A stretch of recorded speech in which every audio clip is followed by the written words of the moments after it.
There's 100 reasons why this movie shouldn't work. Yeah. And there's one reason why it does, and I think it's Whedon. Yeah. Well, I know he co-wrote it, but so often when you see these things, there's 19 screenwriters and there's 1,000 producers and stuff. This is a single vision. This is him. Yeah. Which is why I think it works. I don't think you could have this thing be fractured over 20 different versions of the script, written by 7 different people, and maintain the kind of unity that needed to be maintained and singularity of vision for this to work with all these different characters. Yeah. Well, I hope he sticks with it, although I would imagine, because this one is already a huge hit overseas, I imagine that there will be, there'll be more of these. You could spend the rest of his life making these things. Yeah. There's so many stories and so many ways for it to go. Oh, it's crazy. And they want to crack on. I mean, there's still hundreds of characters that haven't even been tapped. Yeah. I mean, it's if the public stays with this, it's a new mythology in a weird way. Yeah. Did you read the comics when you were a kid? Actually, I did. I mean, when we were kids, it was very. We weren't geeks. We didn't just identify ourselves as comic book geeks, So, but we passed them around. I'll trade you 10 DCs for your Marvel, and then when I got older, I loved the TV show, The Incredible Hulk. It was a must-see television for me, and when I got older, honestly, Frank Miller's, The Dark Knight, and most important to me was Wolverine and X-Men. Yeah. I have a signed Wolverine from Frank Miller, which is dope. Yeah, but I wasn't, I wasn't as crazy about it as the kids are today, but I was into them. Yeah. Yeah, me too. But as I said, there came a time when I sort of, you put him aside, and But it's interesting. I was thinking about this because when I first heard that you were cast in this, I was like, I don't know if this is exactly his thing. A lot of people felt that way. Yeah, and there were a couple of reasons, and I'll figure out the way to phrase this question. But I know you moved your family out of Los Angeles and you moved to upstate New York. You wanted to get away from that whole thing. And then I thought, it was odd though to take a movie that's going to give you a different kind of fame. I mean, you're in demand, you're Academy Award nominee, you work with everybody, but this is a different kind of fame again. Yeah. And so, what was the thought process in terms of accepting this role? Sometimes roles reflect where you are in your life in a weird way, and I wasn't. This came along. And I tried to talk Joss Whedon out of casting me. I tried to come up with every reason why I shouldn't do it, but I was still interested in it. And and Robert Downey had kind of recreated the whole genre, I think, and he created a space for an actor like me to be in a movie like this. I thought, but then, thinking about Banner and the Hulk and that, what that is and. It's interesting, but, I run away. I'm on the run, like Banner. Mm-hmm. I have this beast that's inside me that is celebrity and fame. Yeah. I'm shunning it. I'm running away from it. But then I'm 44 years old. My life is probably more than, half over.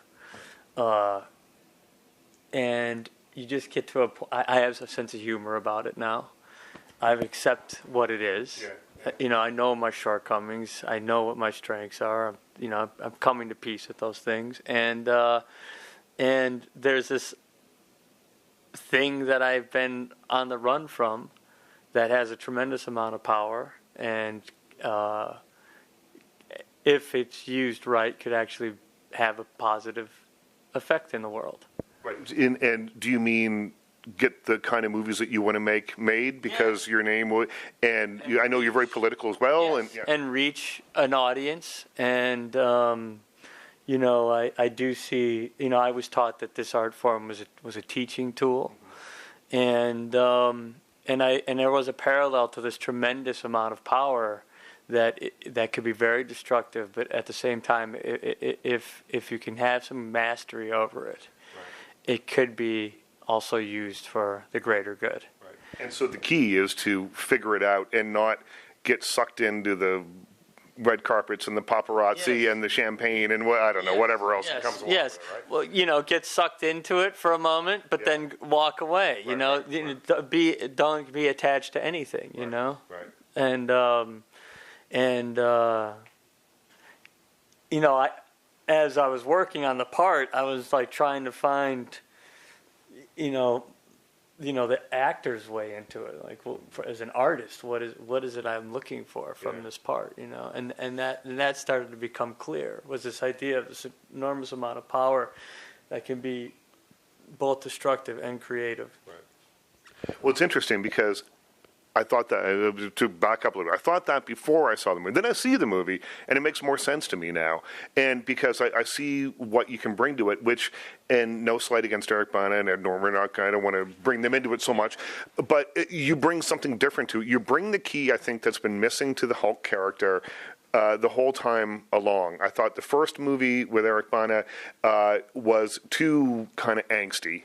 Second one was too much the other way, and this one you've found that sweet spot in the middle where you actually care about the character. You understand what his dilemma is, and I thought that you're given enough time to make it happen. There's a lot of build up before we see the change, which frankly is what a lot of people want to see. Yes, exactly. And when it happens, it's really effective. Yes, and that's partially because of the technology. Mm-hmm. The one edge that I had that no other actor had is that I could play the part of the Hulk when it finally came to that moment. Yeah. And, people, if they don't think those movies worked, I think it's more because of the Hulk than they do the Banners, because those guys are great, and I think they've done a great job with it. I do see this as just a continuation of where they left off in a weird way. It's an older version, a more mature version. He's been on the run longer. He's developed a sense of humor about his situation, and this kind of feeling of loss, of the life he never had, And, but the Hulk, that was like, and if we could just take that and really, when he gets angry, really sense human rage and then put some nuances of humor and even tenderness and, Well, a lot of it's in the eyes in this character. Yes. And that's what I noticed. There's, the initial thing that he does, you think, okay, there's the power. There's the thing that's happening that's really that's really in your face. But then you actually look at the face of the character, and there's more going on there than I've ever seen in that character before. You couldn't do it before. Yeah. You just can't, when I was working, and I this is not me. This is a collaboration between me and Mark Shu at ILM. I mean, it really is much theirs as it is mine.